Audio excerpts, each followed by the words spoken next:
Hospital का असली boss भी वही है। अब खड़े खड़े मुंह क्या देख रहे हो? इधर आओ और कोठारी साहब से माफी मांगो।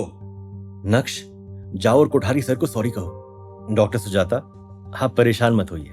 उसी समय कोठारी साहब के कदम नक्श की ओर बढ़े। हॉस्पिटल के डायरेक्टर और सुजाता की शॉक्ड नजरों के बीच कोठारी साहब ने इज्जत के साथ नक्श की ओर देखकर अपना सर हिलाया और सिंसियर आवाज में कहा, मिस्टर नक्श, लेट आने के लिए माफी चाहता हूं। आपको काफी समय तक मेरा इंतजार करना पड़ा। कोई बात नहीं, कोई जल्दी नहीं है। आपको जो चाहिए वो कहीं भागे नहीं जा रहा है और मुझे भी इस हॉस्पिटल के डायरेक्टर के साथ अपना एक मैटर क्लियर करना है। ओ गॉड, मैंने किस तरह के बिग शॉट को ऑफेंड कर दिया? मिस्टर कोठारी, मुझे नहीं पता कि आप इस हॉस्पिटल में रेयरली आते हैं कि आपको पता है कि आपके हॉस्पिटल के एम्प्लॉइज कैसे हैं। सच कहूं तो यह हॉस्पिटल कम पैसा बनाने का अड्डा लगता है।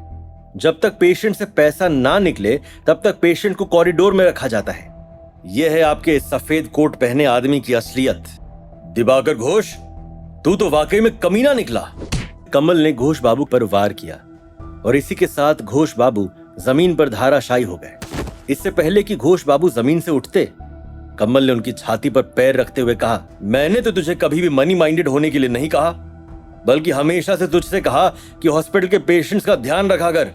जिनके पास पैसे ना हो उनसे पैसे ना ले या फिर सस्ते में उनका इलाज कर। लेकिन तू क्या कर रहा है? तूने मेरे इस हॉस्पिटल को अपना पैसा कमाने का अड्डा बना दिया है। कोठारी साहब, मुझसे गलती हो गई, प्लीज मुझे माफ कर दीजिए। Shut up! अपना सामान उठाओ और दफा हो जाओ यहां से। मिस्टर कोठारी, इसमें डॉक्टर सुजाता का कोई इन्वॉल्वमेंट नहीं है, बल्कि इनकी वजह से ही मेरे पापा की जान बच पाई। तुमने अच्छा काम किया। आज से तुम इस हॉस्पिटल की नई डायरेक्टर हो। लेकिन ध्यान रहे, मेरे लिए सबसे पहली प्रायोरिटी यह है कि सभी पेशेंट्स को अच्छे से अच्छा इलाज मिले। दूसरी बात, आज से हम सारी सर्जरी की फीस आधी कर रहे हैं। Kothari sir, thank you so much, लेकिन मैं इस पोजीशन को नहीं ले सकती। आपको नहीं पता, लेकिन मैंने इस हॉस्पिटल से रिजाइन दे दिया है। 10 दिन बाद मेरा नोटिस खत्म हो रहा है और मैं सूरत जा रही हूँ। रिजाइन दे दिया?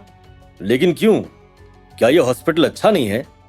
नहीं सर, ऐसी कोई बात नहीं है, लेकिन चूंकि हॉस्पिटल के डायरेक्टर दिवाकर सर थे और इनके अंडर में काम करना मेरे लिए डिफिकल्ट था, बस इसलिए। ओह, तो बस अब तो तुम्हारा रास्ता साफ है। अब तो तुम उस कुर्सी पर बैठी हो। मैं आज ही क्लर्क को बोलकर तुम्हारे प्रमोशन के सारे पेपर वर्क कराने को बोलता हूँ।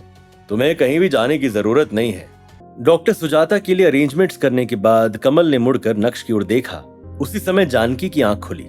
नक्श, नक्श, क्या तुम्हारे पापा की सर्जरी खत्म हो गई? हाँ मम्मी, सर्जरी सक्सेसफुल रही।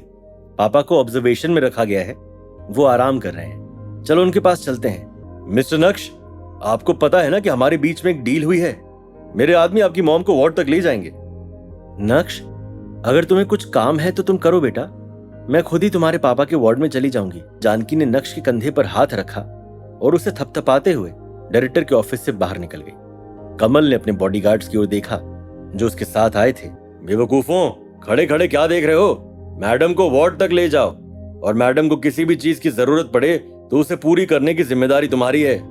मिस्टर नक्श, ये जगह बात करने लायक नहीं है। हाँ, प्लीज मेरे घर चलिए। परेशान ना होए, मेरे आदमी आपके पापा से जुड़े सारे मैटर संभाल लेंगे। दोनों एक साथ हॉस्पिटल से बाहर निकले।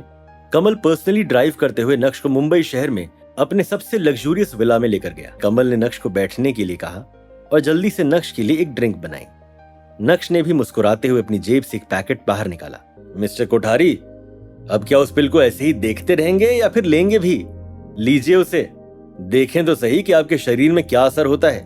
वैसे अगर आप सोच रहे हैं कि आप बाहुबली बन जाएंगे तो ऐसा नहीं है, लेकिन इंटरनली आपको खुद को एहसास होगा कि आपके शरीर में चेंजेस आ गए हैं। मिस्टर नक्श, क्या आपको इस बात का डर नहीं लग रहा कि इस पिल को लेने के बाद अगर मैंने आपको पैसा नहीं दिया तो?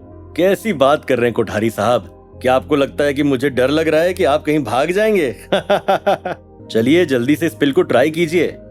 ठीक है मिस्टर नक्श। कमल ने तुरंत ही अपने आदमी को इशारा किया कि वो नक्श के अकाउंट में 5 करोड़ रुपए ट्रांसफर कर दे। उसके बाद कमल ने गहरी सांस लेते हुए उस पिल को अपने मुंह में रखा। इस समय नक्श कमल के विला को पूरी तरह से ऑब्जर्व करने में लगा हुआ था। क्या बात है मिस्टर नक्श, ये गोली तो किसी जादुई गोली से कम नहीं है। मैंने जैसे इसे मुंह में रखा, ये तो घुल गई। मुझे पानी पीने की भी जरूरत नहीं पड़ी। जी कोठारी साहब, यही तो असली शिलाजीत की खासियत होती है। वैसे एक बात मुझे समझ नहीं आई। कहिए, क्या बात है? क्या इस जगह पर आप रहते हैं या फिर कभी कभी आते हैं?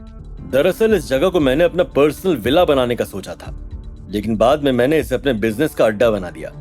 क्यों, क्या कोई दिक्कत है? नहीं, कोई दिक्कत नहीं है।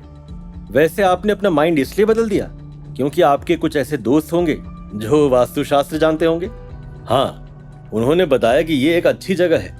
क्या आपको वास्तुशास्त्र का नॉलेज है? हाँ है, लेकिन ज्यादा नहीं। आपके दोस्त ने आपसे सही कहा, ये जगह बहुत अच्छी है। मिस्टर नक्श, प्लीज कंटिन्यू। मैं आपसे और भी बहुत कुछ जानना चाहूंगा। वास्तुशास्त्र की आड़ में कहीं कोई बड़ी इंफॉर्मेशन निकलवाना चाहता था नक्श। इन पिल्स को इतने ऊंचे दाम पर बेचना पड़ ना जाए नक्श को भारी। और क्या होगा भानुशाली ग्रुप का फ्यूचर जब नक्श लेने जाएगा 8,000 करोड़ रुपए। ये जानने के लिए देखिए अगला एपिसोड सिर्फ पॉकेट FM के YouTube चैनल पर। और इंस्टा एम्पायर के सारे एपिसोड सुनने के लिए डिस्क्रिप्शन में दी गई लिंक से डाउनलोड कीजिए पॉकेट FM।